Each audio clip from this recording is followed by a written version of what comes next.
Chapter 6. Hungry Joe. Hungry Joe did have 50 missions, but they were no help. He had his bags packed and was waiting to go home again.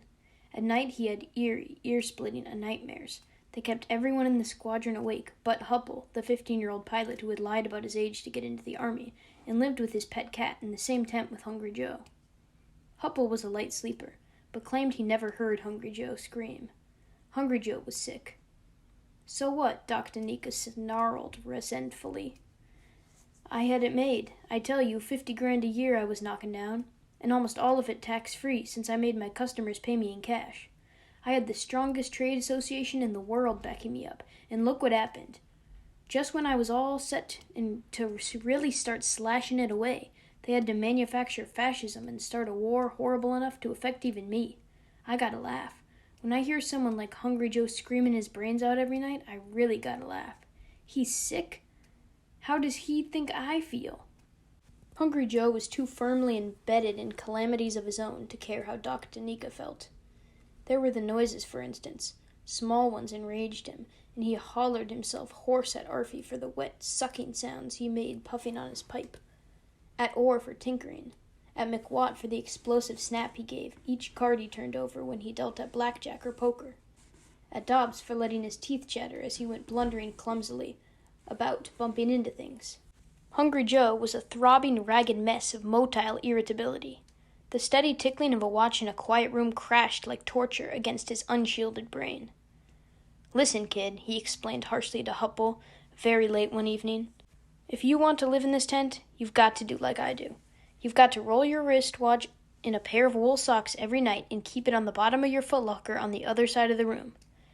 Hupple thrust his jaw out defiantly to let Hungry Joe know he couldn't be pushed around, and then did exactly as he had been told.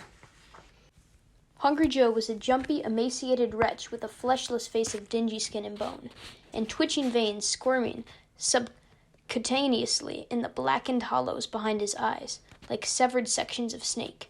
It was a desolate, cratered face, sooty with care like an abandoned mining town.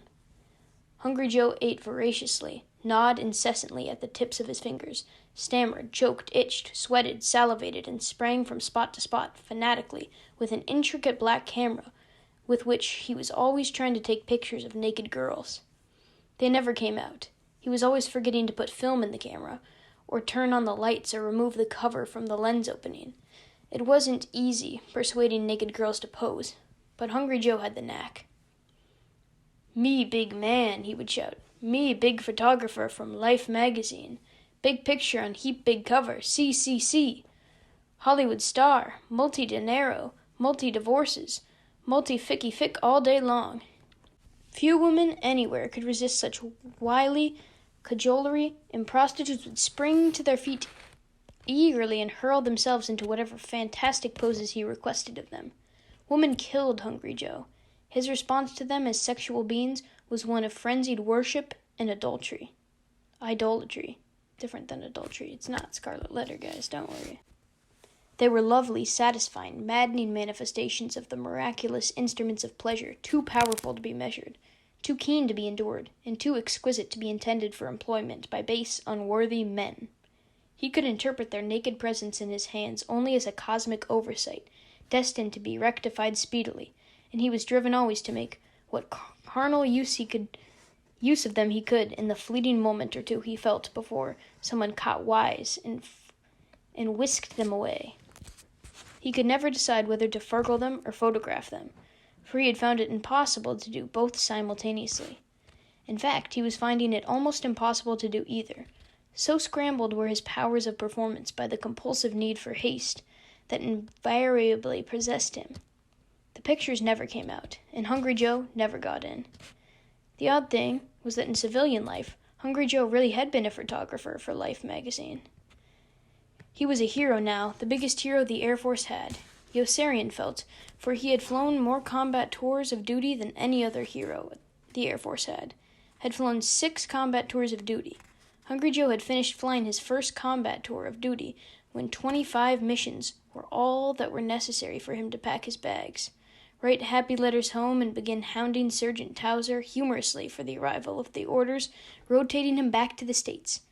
While he waited, he spent each day shuffling rhythmically around the entrance of the operations tent, making boisterous wisecracks to everyone who came by, and jocosely calling Sergeant Towser a lousy son of a bitch every time Sergeant Towser popped out of the orderly room. Hungry Joe had finished flying his first 25 missions during the week of the Solaro beachhead, when Yossarian was laid up in the hospital with a burst of clap he had caught on a low-level mission over a whack in the bushes on a supply flight to Marrakesh. Yossarian did his best to catch up with Hungry Joe, and almost did, flying 6 missions in 6 days. But his 23rd mission was to Arezzo, where Colonel Nevers was killed, and that was as close as he had ever been able to come to going home. The next day, Colonel Cathcart was there, brimming with tough pride in his new outfit and celebrating his assumption of command by raising the number of missions required from 25 to 30. Hungry Joe unpacked his bags and rewrote the happy letters home. He stopped hounding Sergeant Towser humorously. He began hating Sergeant Towser, focusing all blame upon him venomously, even though he knew Sergeant Towser had nothing to do with the arrival of Colonel Cathcart or the delay in the processing of shipping orders that might have rescued him 7 days earlier and 5 cents. Hungry Joe could no longer stand the strain of waiting for shipping orders, and crumbled promptly into ruin every time he finished another tour of duty.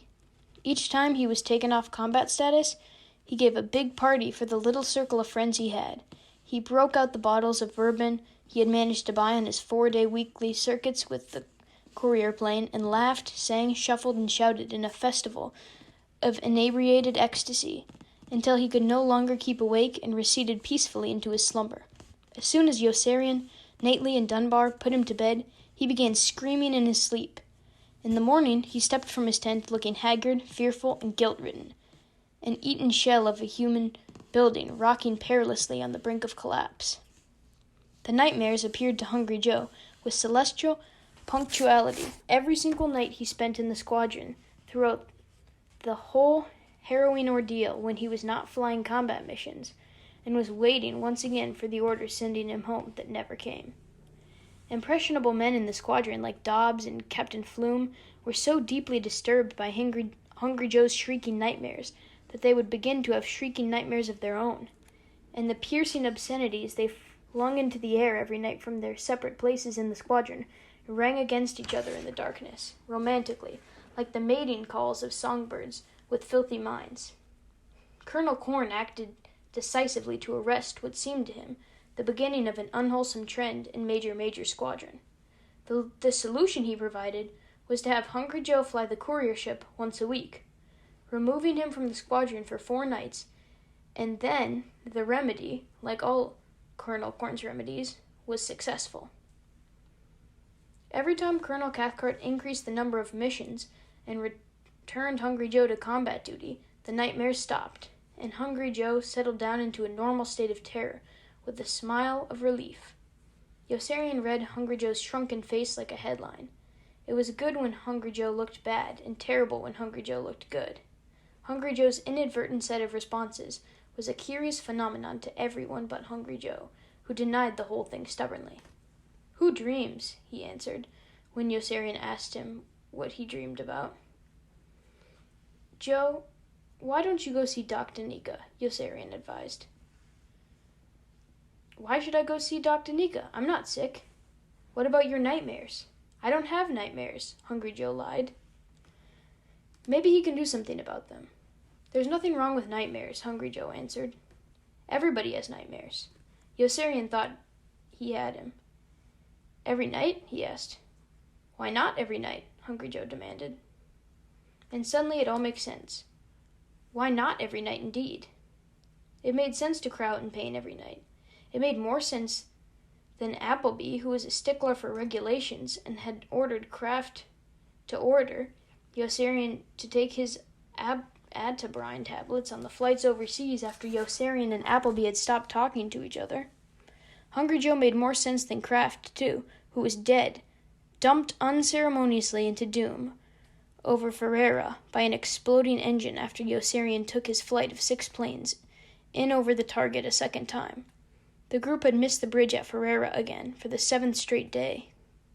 With the bomb sight that could put bombs into a pickle barrel at 40,000 feet, and 1 whole week had already passed since Colonel Cathcart had volunteered to have his men destroy the bridge in 24 hours. Kraft was a skinny, harmless kid from Pennsylvania who wanted only to be liked and was destined to be disappointed in even so humble and degrading an ambition. Instead of being liked, he was dead, a bleeding cinder on the barbarous pile, whom nobody had heard in those last precious moments while the plane with one wing plummeted. He had lived innocuously for a little while, and then had gone down in flame over Ferrara on the 7th day, while God was resting, when McWatt turned and Yossarian guided him in over the target on a second bomb run, because Arfie was confused and Yossarian had been unable to drop his bombs the first time. "I guess we do have to go back again, don't we?" McWatt had said soberly over the intercom. "I guess we do," said Yossarian. "Do we?" said McWatt. "Yeah." "Oh well," sang McWatt. "What the hell?" And back they had gone while the planes in the other flights circled safely off in the distance, and every crashing cannon in the Hermann Goeben division below was busy crashing shells, this time only at them.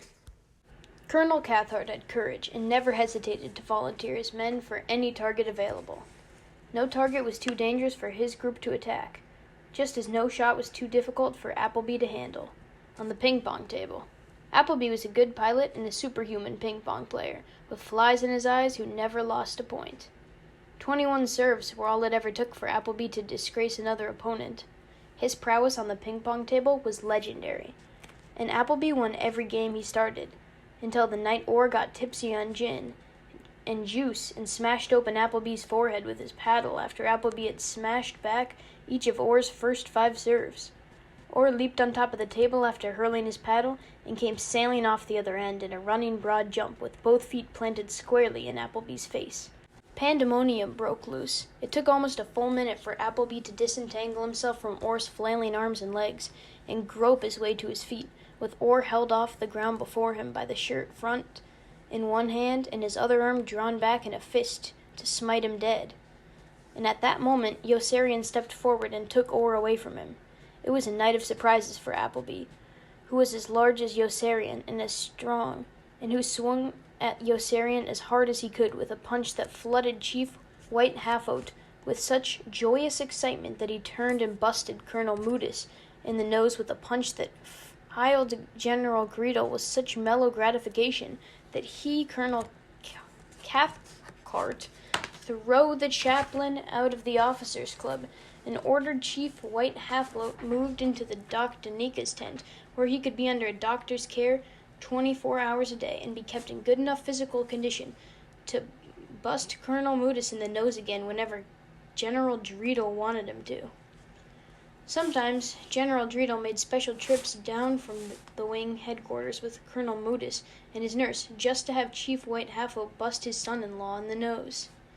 Chief White Halfout would much rather have remained in the trailer he shared with Captain Flume, the silent, haunted squadron public relations officer, who spent most of each evening developing the pictures he took during the day to be sent out with his publicity releases.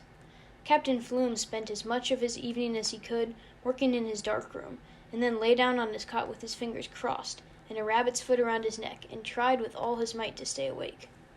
He lived in mortal fear of Chief White Halfout. Captain Flume was obsessed with the idea that Chief White Halfout would tiptoe up to his cot one night when he was sound asleep and slit his throat open from ear to ear. Captain Flume had obtained this idea from Chief White Halfout himself, who did tiptoe up to his cot one night as he was dozing off, to hiss portentously that one night when he, Captain Flume, was sound asleep, he, Chief White Halfout, was going to slit his throat open for him, ear to ear. Captain Flume tried to ice his eyes, flung open wide, staring directly into Chief White Halfout's glinting drunkenly only inches away. "Why?" Captain Flume managed to croak finally. "Why not?" was Chief Halfout's answer. Each night after that, Captain Flume forced himself to keep awake as long as possible. He was aided immeasurably by Hungry Joe's nightmares. Listening so intently to Hungry Joe's maniacal howling night after night, Captain Flume grew to hate him and began wishing that he, Chief White Halfloat, could tiptoe up to his cot one night and slit his throat open for him ear to ear. Actually, Captain Flume slept like a log most nights and merely dreamed he was awake. So convincing were these dreams of lying awake that he awoke from them each morning in complete exhaustion and fell right back to sleep. Chief White Halfloat had grown almost fond of Captain Flume since his amazing metamorphosis. Captain Flume had entered his bed that night a buoyant extrovert and left it next morning a brooding introvert, and Chief White Halfloat proudly regarded the new Captain Flume as his own creation. He had never intended to slit Captain Flume's throat open for him ear to ear. Threatening to do so was merely his idea of a joke, like dying of pneumonia, busting Colonel Modus in the nose, or challenging Doc Danica to Indian wrestle. All Chief White Halfloat wanted to do when he staggered in drunk each night was to go right to sleep, and Hungry Joe often made that impossible. Hungry Joe's nightmares gave Chief White Halfloat the heebie-jeebies, and he often wished that somebody would tiptoe into Hungry Joe's tent, lift Hupple's cat off his face, and slit his throat open for him from ear to ear, so that everybody in the squadron but Captain Flume could get a good night's sleep. Even though Chief White Halfloat kept busting Colonel Modus in the nose for General Dreedle's benefit, he was still outside the pale. Also outside the pale was Major Major, the squadron commander, who had found that out at the same time when he found out that he was squadron commander from the Colonel Cathcart, who came blasting into the squadron in his hopped-up jeep that day after Major Duluth was killed over Perugia. Colonel Cathcart slammed into a screeching stop inches short of the railroad ditch separating the nose of his jeep from the lopsided basketball court on the other side, from which Major Major was eventually driven back by the kicks and shoves and stones and punches of the men who had almost become his friends. "You're the new squadron commander," Colonel Cathcart had bellowed across the ditch at him. "But don't think it means anything, because it doesn't. All it means is that you're the new squadron commander." And Colonel Cathcart had roared away as abruptly as he'd come, whipping the jeep around with a vicious spinning of wheels that sent a spray of fine grit blowing into Major Major's face. Major Major was immobilized by the news. He stood speechless, lanky, and gawking, with a scuffed basketball in his long hands at the seeds of a rancer's gown. So swiftly by Colonel Cathcart took root in the soldiers around him, who had been playing basketball with him, and who had let him come as close to making friends with them as anyone had ever let him come before. The whites of his moony eyes grew large and misty, as his mouth struggled yearningly and lost against the familiar, impregnable loneliness drifting in around him again like suffocating fog. Like all the other officers at group headquarters, except Major Danby, Colonel Cathcart was infused with the democratic spirit. He believed that all men were created equal, and he therefore spurned all men outside group headquarters with equal fervor. Nevertheless, he believed in his men, as he told them frequently in the briefing room. He believed that they were at least 10 missions better than any other outfit, and felt that any who did not share this confidence he had placed in them could get the hell out. The only way they could get the hell out, though, as Yossarian learned when he flew to visit ex-PFC Wintergreen, was by flying the extra 10 missions. "I still don't get it," Yossarian protested. "Is Dr. Nika right, or isn't he?" "How many did he say?" 40. Danica was telling the truth, ex-PFC Wintergreen admitted. 40 missions is all you have to fly, as far as 27th Air Force Headquarters is concerned. Yossarian was jubilant. "Then I can go home, right? I've got 48. "No, you can't go home," ex-PFC Wintergreen corrected him. "Are you crazy or something?" "Why not? Catch-22. "Catch-22? Yossarian was stunned. "What the hell has Catch-22 got to do with it?" "Catch-22, Dr. Nika answered patiently, when Hungry Joe had flown Yossarian back to Pianosa, "says you always got to do what your commanding officer tells you to. But 27th Air Force says I can go home with 40 missions. But they don't say you have to go home, and regulations do say you have to obey every order. That's the catch. Even if the colonel were disobeying a 27th Air Force order by making you fly more missions, You'd still have to fly them, or you'd be guilty of disobeying an order of his. And then 27th Air Force Headquarters would really jump on you. Yossarian sloped with disappointment. Then I really do have to fly the 50 missions, don't I? He grieved. The 55, Dr. Nika corrected him. What 55? The 55 missions the Colonel now wants all of you to fly. Hungry Joe heaved a huge sigh of relief when he heard Dr. Nika and broke into a grin. Yossarian grabbed Hungry Joe by the neck and made him fly them both right back to XPFC Wintergreen. Why would they do to me? What would they do to me, he asked in confidential tones, if I refused to fly them? We'd probably shoot you, XPFC Wintergreen replied. We? Yossarian cried in surprise. What do you mean, we? Since when are you on their side? If you're going to be shot, whose side do you expect me to be on? XPFC Wintergreen retorted. Yossarian winced. Colonel Cathcart had raised him again.